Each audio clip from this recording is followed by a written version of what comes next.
Good evening. Police have released dramatic video of a man being ambushed by a gang and snatched off a street in a daylight attack. The 24-year-old was brutally assaulted, then stabbed after an alleged COVID vaccine scam turned violent. Badly beaten, then bundled into a van. They just kidnapped the guy. 5 armed and angry men target their 24-year-old victim. Natasha Squarey, 7 News. History has been made in New South Wales with the police force and the appointment of our first female commissioner. But the Premier says Karen Webb's new role has nothing to do with gender and all to do with talent, gathered over 3 decades of demanding roles. Leading the way through the halls of state parliament, the new leader of the state's police. Amelia Brace, 7 News. While Queensland has confirmed text message proof of a COVID test will be enough to get into the state, our own Premier has hinted he might make holidaymakers pay. That uncertainty as the government debates keeping face masks for Christmas and beyond. Face masks, loathed by many and meant to be scrapped soon. But is the government about to keep us covered up till Christmas? A woman has been slapped with a hefty fine for breaking out of a COVID hotspot in Sydney to party in Newcastle. The 21-year-old ignored warnings to turn around and repeatedly lied to police, unknowingly taking COVID on the same trip and sending the region into a months-long lockdown. In late July, 21-year-old Sulafa Agib left an area of COVID concern and headed in a train to Newcastle. Police divers have arrived in Kendall on the state's mid-north coast to search for the remains of William Tyrrell. Robert Avati is there. Rob, was this always part of the plan?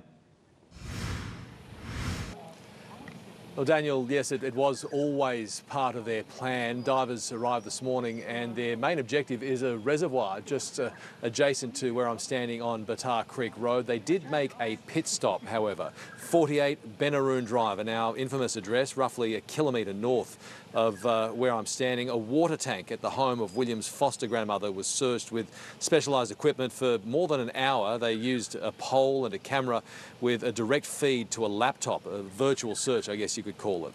Now, divers are expected to return here tomorrow to examine that small reservoir, which is at the end of a creek, which became a focal point for investigators late last week. Incoming Police Commissioner Karen Webb was asked only today about the operation. The operational details of this search are being held very tightly among senior investigators, state crime bosses and, of course, Commissioner Fuller, who himself would love a result before his tenure finishes next January. Robert Avati, thank you. Federal Labor has promised to make women's safety a national priority, pledging tens of millions of dollars to fund violence support groups. The announcement came just minutes after the Morrison government revealed it's establishing a domestic violence commissioner. 39-year-old Geraldine Bilston is a victim of domestic violence. I was physically bruised. And if you or anyone you know needs support anytime, contact 1800-RESPECT. That's 1800-737-732. Coming up, locals seeking higher ground as heavy rain falls and flood warnings loom. Going out with a bang the moment 60 years of history is reduced to rubble. And NASA's mission to crash into an asteroid, why it might one day save us from disaster. A high-speed police chase through Sydney has left an innocent driver in hospital and his passenger with minor injuries.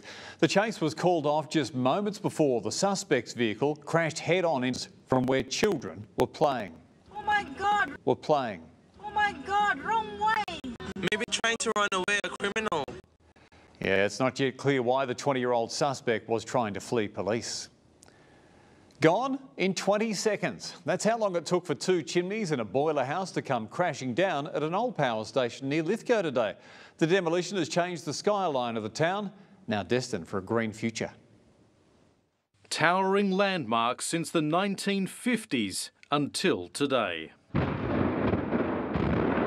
In just the past hour, NASA has launched a rocket on a mission that one day could save Earth from a devastating asteroid attack.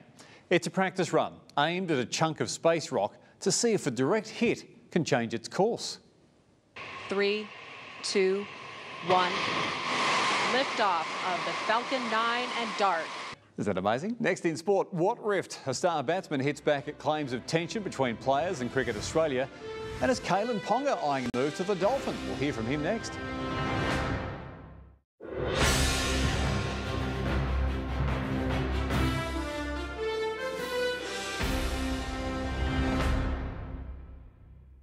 It's a two-horse race to lead Australia in the Ashes, with Pat Cummins and Steve Smith both grilled over their captaincy credentials. In the meantime, Marcus Harris has taken some heat out of the Tim Paine sexting scandal, denying that it's triggered a Cold War between players and Cricket Australia. Now, Kalen Ponga denies he's met with Wayne Bennett about switching to the Dolphins in 2023. The night's superstar is at the very top of the expansion club's hit list, but Ponga insists he hasn't actually spoken to the master coach.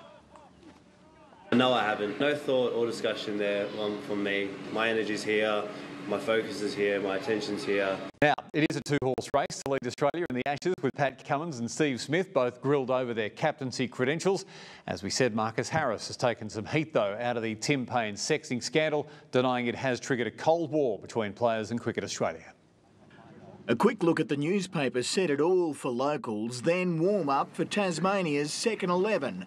Well, the rain has set in. A lot of us are asking when will it ease. Kirstie has some details for you next. And with all the rain, there's a fair few rainbows. This one from Jeff in Taree.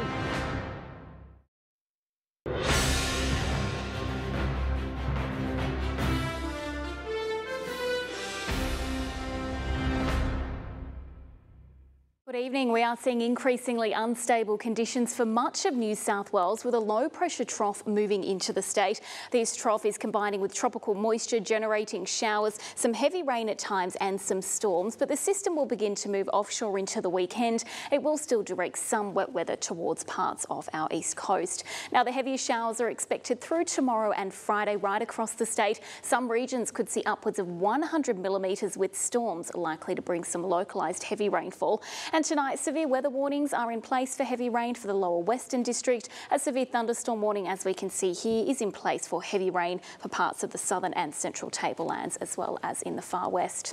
Across New South Wales, once again, the entire state will experience wet weather, 40 millimetres in the far west, around 30 in Wagga, and then decreasing along the coast, but plenty of wet weather on the way for the coming days as well, Dan. Unbelievable. Good on you, Kirstie. Thank you. Appreciate it. That is your news for this Wednesday, the 24th day of November. Thanks so much for your company. I'm Daniel Gibson. Till I see you again, have a great night. Bye for now.